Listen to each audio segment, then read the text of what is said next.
Seine-Saint-Denis. Soyez le bienvenu sur France Info. Merci. Bonjour Stéphane Peu, vous êtes aussi président du groupe à l'Assemblée nationale. Alors à ce propos, nous avons un Premier ministre depuis mardi. Vous avez écrit sur X cette réaction à laquelle je vais vous faire réagir. Logiquement, le Premier ministre, après Sébastien Lecornu, devrait être Brigitte Macron. Vous voulez dire par là que c'était le dernier des proches du président de la République qui a été nommé ? Oui, ce que je voulais dire avec un peu d'humour, parce que c'est quand même pas interdit d'en avoir un de temps en temps, c'était le président de la République se replie sur son dernier carré. On est vraiment... Lecornu, c'est son frère jumeau, c'est quelqu'un qui est ministre depuis le premier jour où le président de la République a nommé un gouvernement en 2017. Il a été de tous les gouvernements, il a utilisé... Oui, il a changé de portefeuille, mais ça fait 8 ans qu'il est... Voilà, ça fait 8 ans qu'il est ministre, c'est un fidèle parmi les fidèles d'Emmanuel Macron, donc c'est pour ça que j'ai fait ce petit trait d'humour, c'est-à-dire qu'on est vraiment...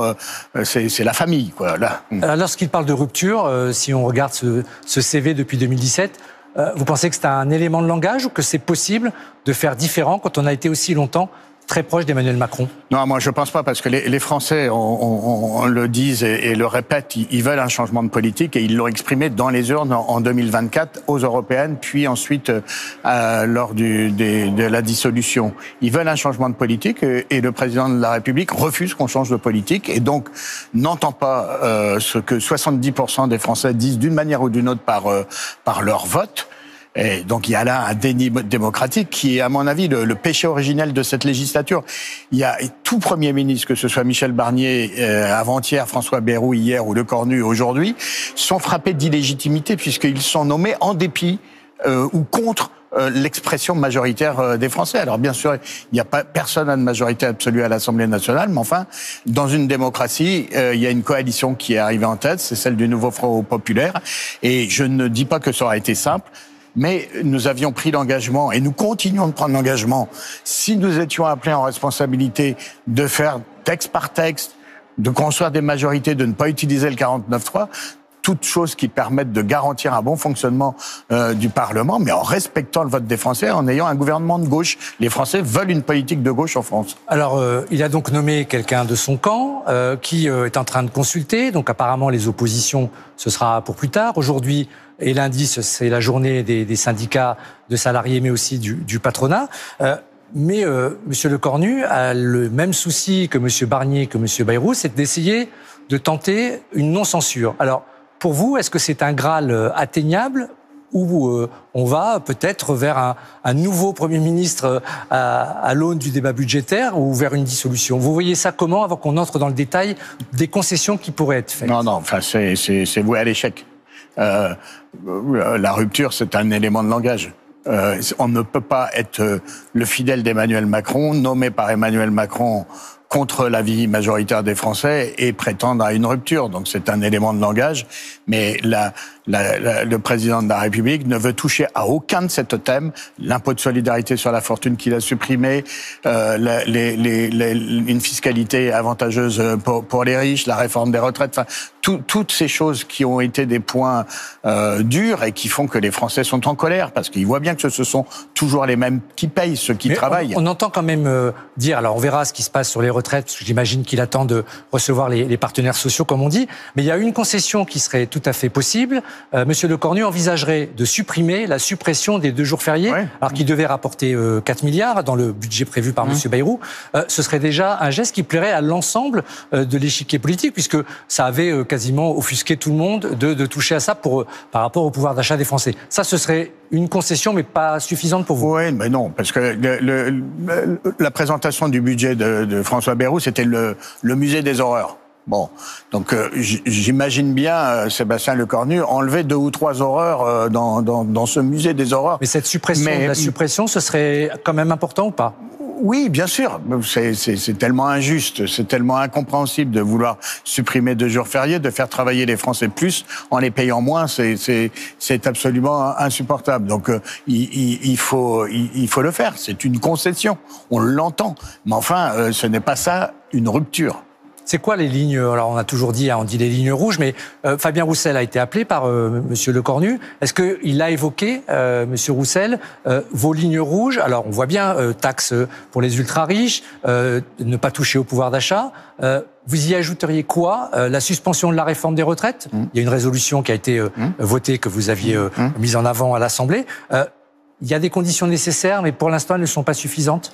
Bon, on ira discuter probablement la semaine prochaine. J'irai avec Fabien Roussel et puis ma collègue qui est présidente du groupe au Sénat, mais bon, on le fait à chaque fois. Nous, on fait jamais la politique de la chaise vide. Donc, on vient, on fait part de nos propositions, on est prêt à discuter. Mais effectivement, il y a des lignes rouges. Il ne doit pas y avoir 1 centime d'euro de prix sur le pouvoir d'achat des gens qui vivent de leur travail ou sur les pensions de retraite, notamment des petites retraites. Premièrement. Deuxièmement, il faut revenir sur la réforme des retraites. Elle est injuste, elle est passée en force par le 49.3. Contre l'avis de l'Assemblée nationale et contre l'avis de la majorité des Français. Suspension, abrogation? Suspension, nous on propose abrogation, ça peut être une suspension, mais en tout cas, il faut annuler la réforme des retraites qui rentre en vigueur là en ce moment et de manière très injuste. Et je rappelle que c'est quand même tous ceux qui ont commencé tôt, qui ont les travaux les plus pénibles, qui ont subi les conséquences. Et je sais de quoi je parle. Il faudra un nouveau conclave ou comment ça pourrait se passer si c'était l'idée du nouveau Premier ministre? Mais les partenaires sociaux l'ont toujours dit, les syndicats l'ont toujours dit. Ils étaient prêts à discuter, mais il faut leur laisser une carte blanche et pas faire un conclave avec tellement de lignes rouges à ne pas franchir de la part du gouvernement que finalement il n'y a plus rien à discuter. Et on laisse le patronat tenir la main du conclave en disant que de toute façon, si on touche un tant soit peu aux cotisations sociales, eux, ils quitteront la table. Enfin, ils ont été très mal habitués, les milieux patronaux, par Emmanuel Macron, puisqu'à chaque fois qu'ils levaient le doigt, ils obtenaient tout ce qu'ils voulaient, pendant que les Français qui travaillaient trinquaient. Alors avant de parler de la fête de l'humanité, qui a commencé ce week-end avec un débat très important sur la gauche, j'aimerais vous entendre sur la destitution que veut engager la France Insoumise. Ils l'ont déposée, on verra si le bureau de l'Assemblée la valide. Vous ne l'avez pas signée, mais vous serez aux côtés de la France Insoumise si tant est qu'elle arrive jusqu'au vote? Ouais, alors bon, nous dans le groupe que je préside, il y a une partie de mon groupe qui a signé cette résolution de destitution. Députés, oui. Bon, on était un peu partagés. Bon, moi, comme garant de ce groupe, je ne l'ai pas signé pour essayer de. Je comprends. Les Français aujourd'hui, il n'y a plus de paratonnerre.